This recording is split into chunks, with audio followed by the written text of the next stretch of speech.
उद्धव ठाकरे यांच्या संदर्भात बावनकुळेंनी वक्तव्य केलेले. उद्धव ठाकरे हे श्रीकृष्ण आहेत, ते कोकणामध्ये पाय ठेवताच गद्दार उतरणार नाहीत असा घणाघात संजय राऊतांनी केला. तर कृष्णाची तुलना उद्धव ठाकरेंसोबत करणं हा वेडेपणा असल्याचा टोला महसूल मंत्री चंद्रशेखर बावनकुळेंनी लगावला.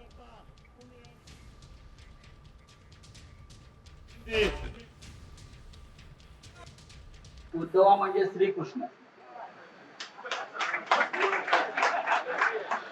आपण फक्त कोकणामध्ये एक दौरा करा,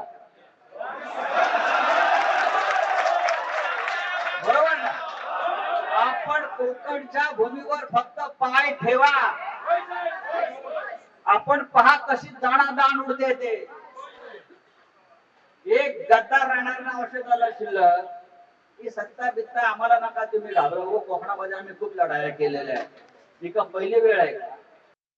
तर हिंदू हृदय सम्राट बाळासाहेब ठाकरेंचे विचार ज्या उद्धव ठाकरेंनी सोडले, वक्फ बोर्डाच्या सुधारणा विधेयकाला विरोध केला, आता भगवान श्रीकृष्णाची तुलना करणे हे तर वेडेपणाचं लक्षण आहे. आता मी आधीच सांगितलं होतं, त्यांना एक मोठा मोदींच्या नावाचा, भाजपाच्या नावाचा एक आजार झाला आहे आणि तो आजार आता काही निघत नाही. ते काही वायफळ बडबड करतात. आता महाराष्ट्राने संजय राऊतांना ऐकणं बंद केलं, आम्ही ऐकणं बंद केलं. तुम्हीच का सांगता मला माहिती नाही.